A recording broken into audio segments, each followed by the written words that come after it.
Selamat malam teman-teman semua. Selamat malam Bapak Ibu dosen. Di sini saya akan menjelaskan tentang tugas bisnis intelijen, tugas besar 2.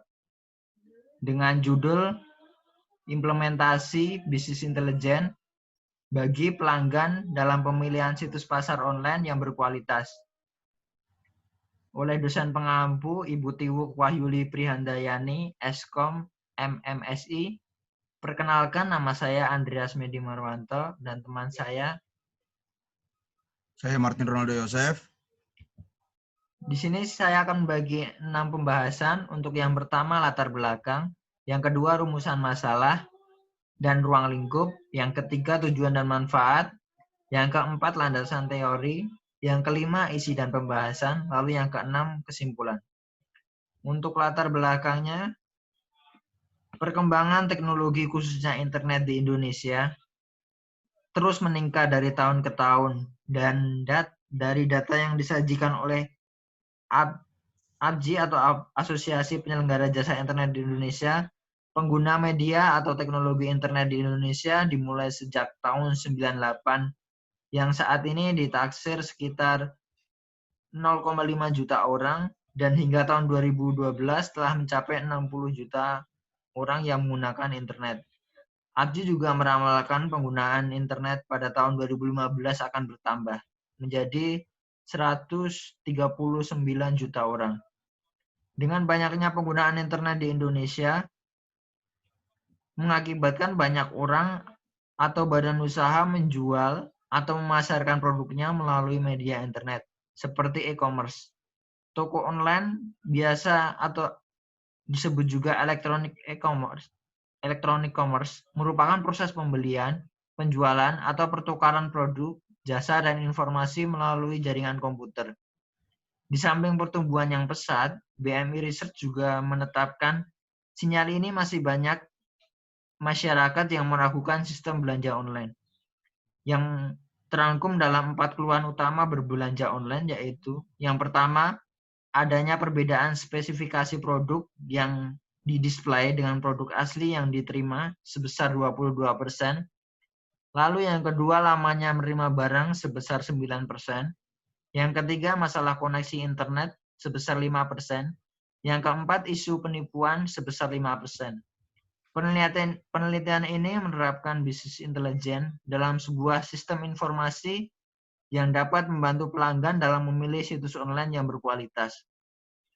Data diambil dengan cara memonitoring performance situs belanja online melalui input dari pelanggan yang telah melakukan transaksi di situs tersebut. Sehingga pihak situs belanja online pun dapat turut memantau performance-nya berdasarkan pengalaman para penggunanya. Lalu selanjutnya, rumusan masalah dan ruang lingkup. Rumusan masalah terbagi menjadi 2 bagian. Yang pertama, bagaimana cara memilih situs belanja online yang berkualitas. Yang kedua, bagaimana menampilkan laporan yang diperoleh sehingga dapat digunakan untuk membantu dalam pemilihan situs belanja online. Untuk ruang lingkupnya hanya sebatas pada data yang berasal dari kuesioner yang diisi oleh para pelanggan tentang situs belanja online yang meliputi kemudahan dalam bertransaksi, keamanan dalam bertransaksi, dan kelengkapan barang yang dijual pada situs tersebut. Lalu selanjutnya tujuan dan manfaatnya. Untuk tujuan yang pertama, untuk memberikan informasi akan kelengkapan, keakuratan, kecepatan, kemudahan, dan kenyamanan proses berbelanja pada situs belanja online. Lalu yang kedua, dengan adanya sistem informasi yang terbuka dalam memberikan penilaian, diharapkan situs-situs belanja online terus berusaha meningkatkan kualitasnya, sehingga proses berbelanja di situs online akan lebih aman, nyaman, dan efisien bagi para pelanggan. Lalu untuk manfaatnya, yang pertama dapat membantu baik pihak pemilik situs belanja online maupun penggunanya. Lalu yang kedua, dengan pengelolaan informasi pada penelitian ini, e-commerce mengetahui cara meningkatkan kualitas berdasarkan keinginan pengguna, sehingga pengguna pun dapat memiliki pengalaman berbelanja online yang memuaskan. Untuk landasan teori sendiri, yaitu tentang bisnis intelijen. Bisnis intelijen adalah alat analisis yang digunakan untuk mengkonsolidasikan data, menganalisa, menyimpan dan mengakses banyak data untuk membantu dalam pembuatan keputusan, seperti perangkat lunak untuk query database dan pelaporan, alat untuk analisis data multidimensi, dan data mining. Dengan kata lain, BI dapat membantu untuk menganalisis suatu data, sehingga data tersebut menjadi informasi bagi pihak tertentu untuk mengambil sebuah keputusan. Proses dalam BI ada 5 tahap. Untuk yang pertama, dasar resourcing, pengambilan data melalui beragam sumber data dan unit bisnis yang ada seperti marketing, produksi, sumber daya manusia, dan finansial. Data yang diambil dapat diintegrasikan untuk analisis selanjutnya. Lalu data analisis, mengkonversi informasi melalui beragam teknik analisis seperti visualization dan data mining.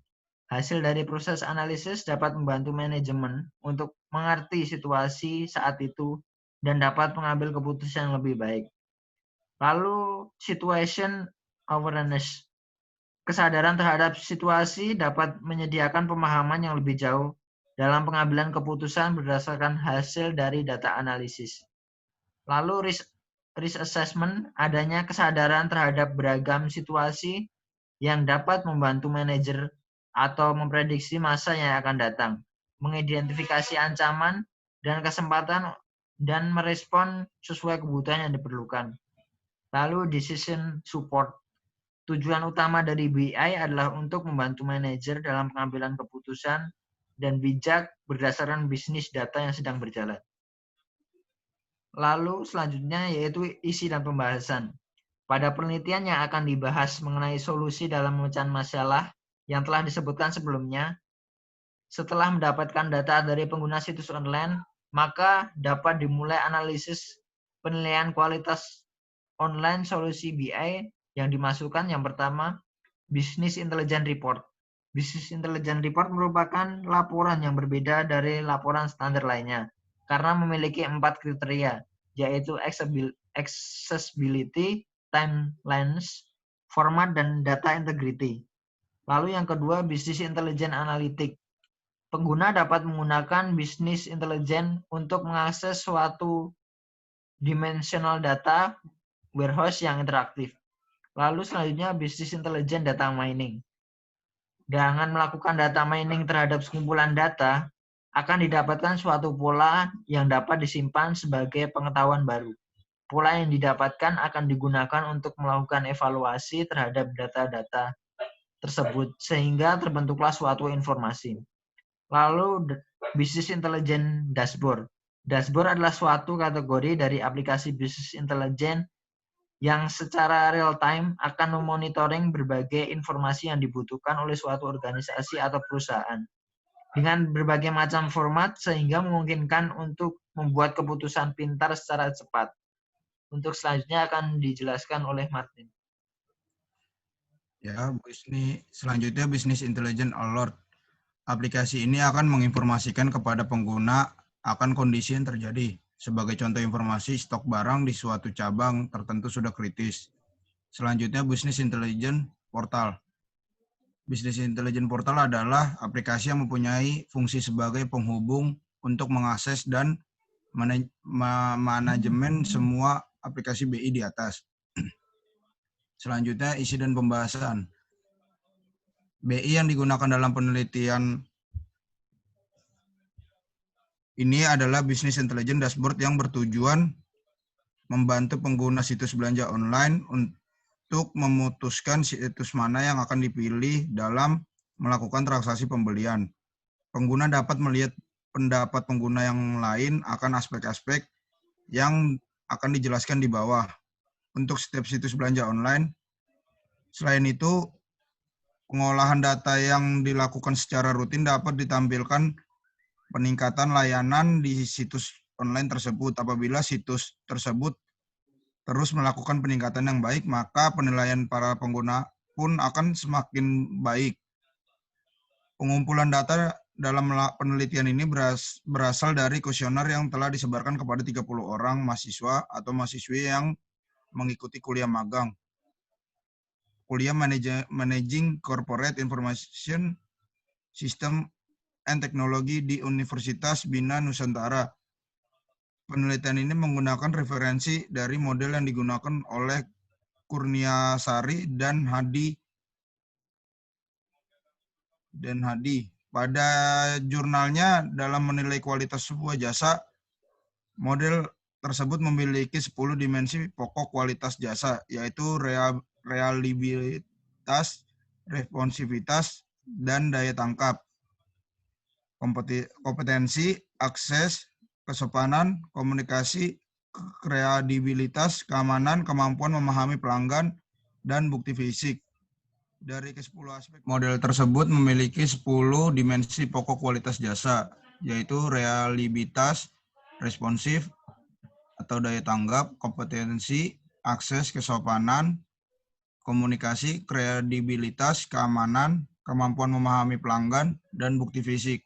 Dari ke-10 aspek, penelitian ini hanya menggunakan 5 aspek yang dirasa cukup untuk menggambarkan kualitas jasa suatu situs online, yaitu kelengkapan, keakuratan, kecepatan, kemudahan, kenyamanan. Dari kelima aspek di atas mungkin masing-masing akan terbagi menjadi 2 pertanyaan. Dengan memberikan 2 pertanyaan untuk setiap aspek, diharapkan respon dari koresponden menjawab aspek-aspek yang dibutuhkan dalam nilai kualitas situs belanja online. Setiap pertanyaan disertai dengan 4 skala penilaian, yaitu sangat setuju, setuju, tidak setuju, dan sangat tidak setuju. Di akhir pertanyaan, koresponden juga akan memberikan nilai berskala 1-5, dimulai dengan nilai 1 sebagai skala terendah untuk setiap aspek-aspeknya tersebut secara keseluruhan. Dengan melihat dashboard di atas, pengguna situs belanja online, terutama pada contoh di atas ini, pengguna situs Lazada dapat melihat performa kinerja Lazada serta membandingkan kinerja atas situs belanja online. Pengguna dapat memasukkan situs yang dicari sebagai find site. Maka logo situs online yang dicari akan muncul beserta hasil penilaian menurut pengguna lainnya. Picard akan muncul berdasarkan 5 aspek yang telah dinilai oleh koresponden. Komposisi penilaian setiap aspek untuk situs Lazada adalah: pertama, kelengkapan. Koresponden yang memilih sangat lengkap adalah 20%, lengkap 70%, dan tidak lengkap 10%. Secara keseluruhan, kelengkapan dari nilai Lazada bernilai 3,9. Yang kedua, keakuratan. Koresponden yang memilih sangat akurat adalah 20%, akurat 60%, dan tidak akurat 20%. Secara keseluruhan, keakuratan dari Lazada bernilai 3. Yang ketiga, kecepatan. Koresponden yang memilih sangat cepat adalah 20%, cepat 35%, lambat 40%, dan sangat lambat 5%. Secara keseluruhan, kelengkapan dari Lazada bernilai 3,1. Kemudahan. Koresponden yang memilih sangat mudah adalah 25%, mudah 65%, dan sulit 10%. Untuk secara keseluruhan, kelengkapan dari Lazada bernilai 4,4. Serta terakhir, kenyamanan. Koresponden yang memilih sangat nyaman adalah 75% dan tidak nyaman 25%. Secara keseluruhan, kelengkapan dari Lazada bernilai 3,8. Selanjutnya, tingkat kesalahan pengirim seperti kesalahan alamat barang yang diterima atau cacat atau dirusak memiliki presentasi yang cukup tinggi. Koresponden 6 orang atau 6,7% telah mengalami kesalahan dari pihak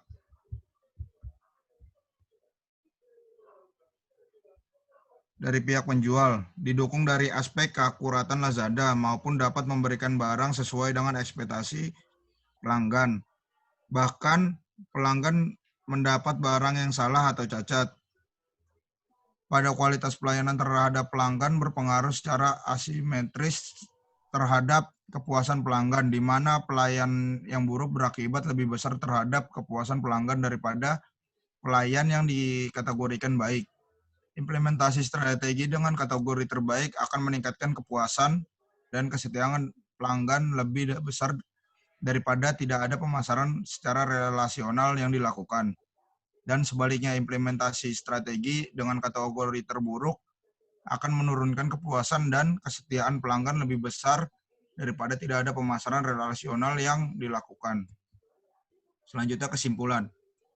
Berdasarkan hasil analisis, diketahui bisnis intelijen akan sangat membantu pengguna situs belanja online dalam menilai kualitas dari suatu belanja online.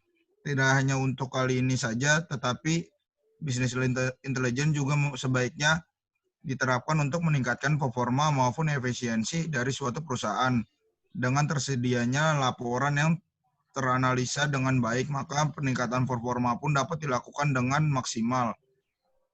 Situs online yang berkualitas adalah situs online atau e-commerce yang dapat memenuhi 5 aspek, yaitu kemudahan, kenyamanan, kelengkapan, kecepatan, dan keakuratan yang baik dari produksi atau jasa yang diberikan oleh situs online tersebut.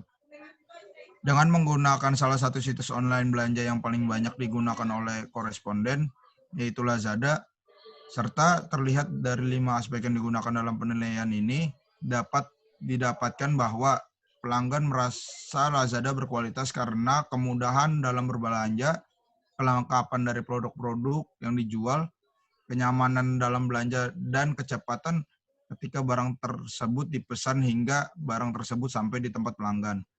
Tingginya penilaian pengguna pada situs online Lazada tidak menutupi fakta bahwa nilai tingkat keakuratan pada Lazada cukup rendah. Untuk itu, dengan terbuatnya dashboard ini, ditentukan bahwa fakta Lazada perlu meningkatkan tingkatan keakuratan barang yang dijual supaya Lazada semakin memiliki kualitas yang tinggi bagi penggunanya. Ya, terima kasih. Sekian dari presentasi kami malam ini.